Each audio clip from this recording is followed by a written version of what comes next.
Good morning, welcome back to my channel. So guys, আজকে অনেক দিন পর আবার একটা নতুন ব্লগ নিয়ে চলে এসেছি। পুজো চলে গেছে, বাট মানে পুজোতে তোমরা অনেকেই আমাকে মানে জানিয়েছো যে পুজোতে কোনো ব্লগ কেন দিইনি। সো পুজো চলে গেছে, পুজোটা এতটাই এনজয় করেছি, পুজোতে এতটাই ঘুরেছি, ব্লগ বানানোটা সম্ভব হয়ে ওঠেনি বা সেই টাইমটা পাইনি। তো যার জন্য পুজোর কোনো ব্লগ তোমাদেরকে শেয়ার করতে পারিনি। সো পুজোর পর আবার সেই ব্লগ বানাচ্ছি। সো আজকের ব্লগটা তোমরা ডেইলি ব্লগ বলতে পারো। আজকে অ্যাকচুয়ালি আমাদের বৃহস্পতিবার, সো আমরা তার জন্য আজকে ভেজ খাই। তো সেই কারণে আমি আজকে রান্না করব হচ্ছে বাসন্তী পোলাও আর আলুর দম। তো সেইটাই তোমাদের সাথে শেয়ার করব। আমি কিভাবে, মানে আমি এর আগে কখনো বাসন্তী পোলাও বানাইনি, আজকে ফার্স্ট টাইম বানাবো। তো সেটাই তোমাদের সাথে শেয়ার করব, আমি কিভাবে বানাচ্ছি সেটা তোমাদেরকে দেখাবো। সো আমি এখন রান্নাঘরে চলে এসেছি। আমি আজকে ফার্স্ট যেটা বানাবো সেটা হচ্ছে আলুর দম, যার জন্য কড়াইতে আমি একটু তেল দিয়ে দিচ্ছি। তেলটা একটু গরম হয়ে গেলে তো তার মধ্যে দেব হচ্ছে গোটা জিরে। সো গোটা জিরেটা আমি এবার দিয়ে দিচ্ছি।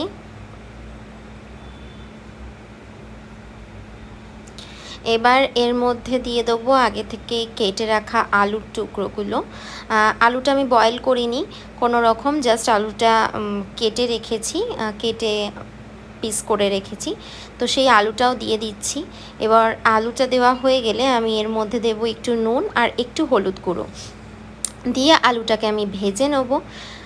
সো আলুটা ভাজা ভাজা হয়ে গেলে আমি এর মধ্যে আগে থেকে একটা মশলা রেডি করে রেখেছি, যেটা তোমাদেরকে দেখাচ্ছি।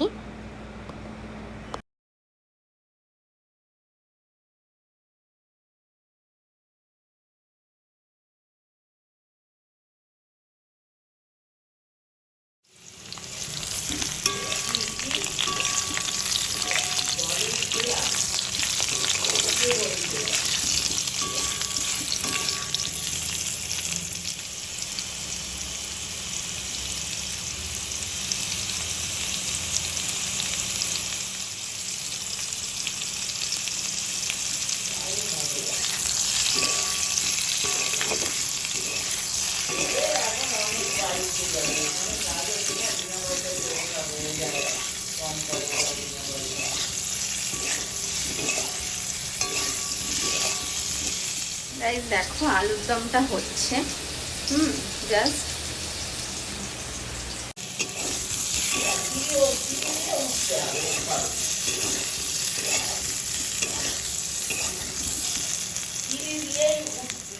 এই সেই মশলা যেখানে রয়েছে আদা, গোটা জিরে, কাজু আর একটু পোস্ত দিয়ে আমি পেস্ট করে রেখেছি। আর এখানে রয়েছে ধনে পাতা আর কাঁচা লঙ্কা, যেটা আমি লাস্টে দেব। সো এই পেস্ট যেটা আমি আগে থেকে রেডি করে রেখেছি, এই পেস্টটা এবার আমি আলুগুলো ভাজা হয়ে গেছে আলুর মধ্যে দিয়ে দেবো। পেস্টটা আমি আলুর মধ্যে দিয়ে দিলাম। আর এবার একটু ভালো করে নাড়াচাড়া করে নেব এবং তার মধ্যে এবার একটু ভালো করে চাড়া হয়ে গেলে এবার এর মধ্যে আমি একটু দেব হচ্ছে একটু হলুদ গুঁড়ো দেব। একটু হলুদ গুঁড়ো আমি দিয়ে দিচ্ছি,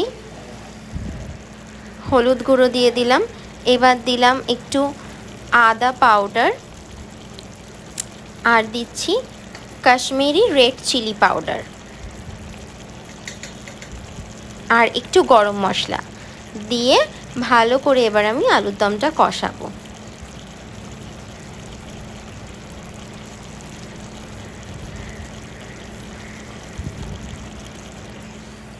আলুর দমটা এখন ভালো করে কষাতে হবে। আলুর দমটা ভালো করে একটু কষানো হয়ে গেলে এরপর তাতে আমি দিয়ে দেবো একটু জল।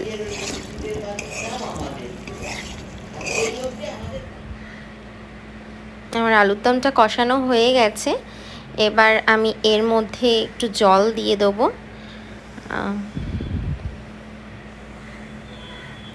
দেখতে পাচ্ছ আলু থেকে অলমোস্ট একটু তেল ছেড়ে দিয়েছে, ঠিক আছে।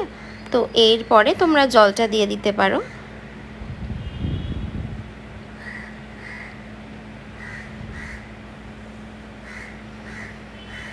আমি জলটা দিয়ে দিয়েছি।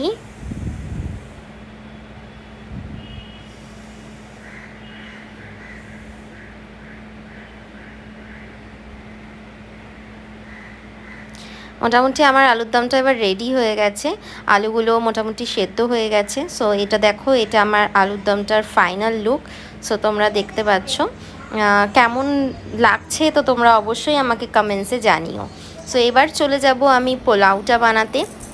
পোলাওয়ের জন্য এখানে আমি আজকে আমি গোবিন্দভোগ চাল নয়, এটা আমি বাসমতি চালে পোলাওটা বানাবো। তো যার জন্য চাল নিয়ে নিয়েছি, চালটা আগে থাকতে একটু ভিজিয়ে রেখেছিলাম এবং ধুয়ে ভালো করে ধুয়ে নিয়েছি, এবং ধুয়ে ভালো করে জলটাকে আলাদা করে দিতে হবে, জলটা ফেলে দিতে হবে। এবং চালটা একটু ড্রাই ড্রাই হয়ে গেলে তার মধ্যে আমরা এবার মশলাগুলো সমস্ত মিক্স করব। এবার আমি চালের মধ্যে দিয়ে দিচ্ছি হচ্ছে স্বাদ মতন নুন, তারপর দেব হচ্ছে স্বাদ মতন চিনি,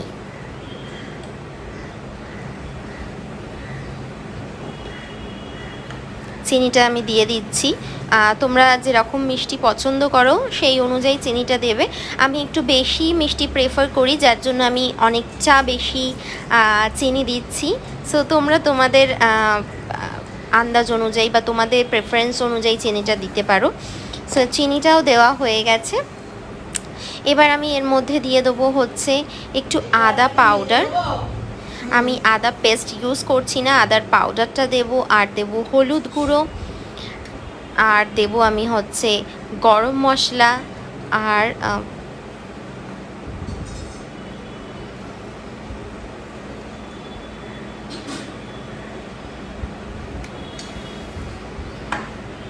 আর দেব হচ্ছে একটু ব্ল্যাক পেপার।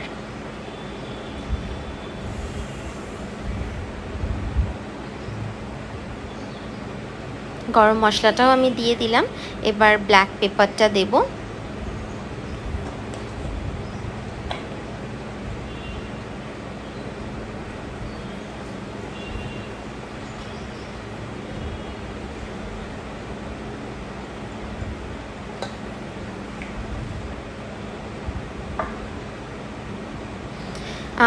এবার তোমরা তোমাদের পছন্দ অনুযায়ী ঘি ইউজ করতে পারো, বাট আমি ঘিটা স্কিপ করছি।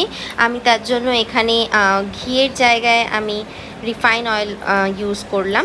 এবার ভালো করে এটাকে মিক্স করতে হবে, ভালো করে মাখাতে হবে, এবং কালারটা তোমরা দেখতেই পাবে অনেকটা সুন্দর কালারটা এসেছে।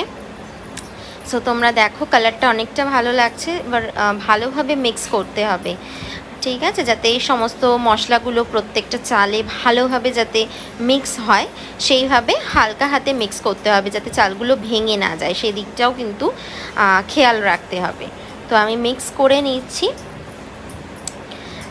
তোমরা দেখতেই পাচ্ছ আমার মোটামুটি মিক্স করা হয়ে গেছে। তো তোমরা দেখো কালারটা কতটা সুন্দর এসেছে।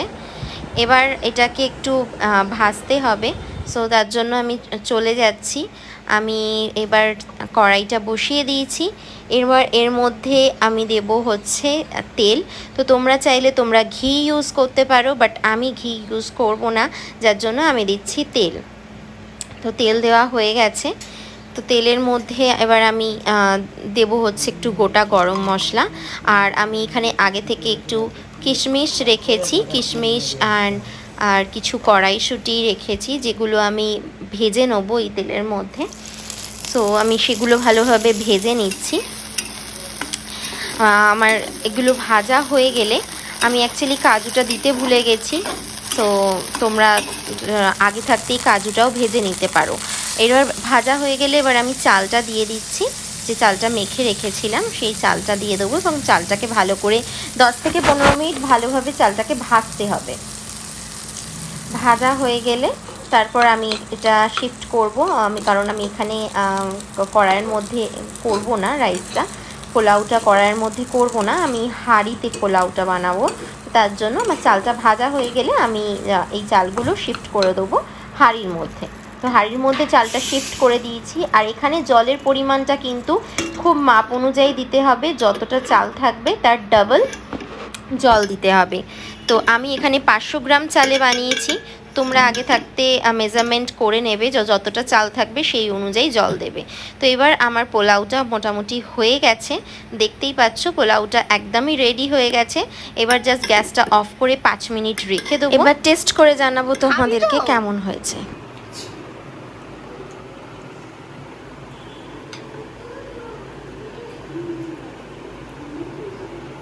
কেমন লাগছে খেতে বল?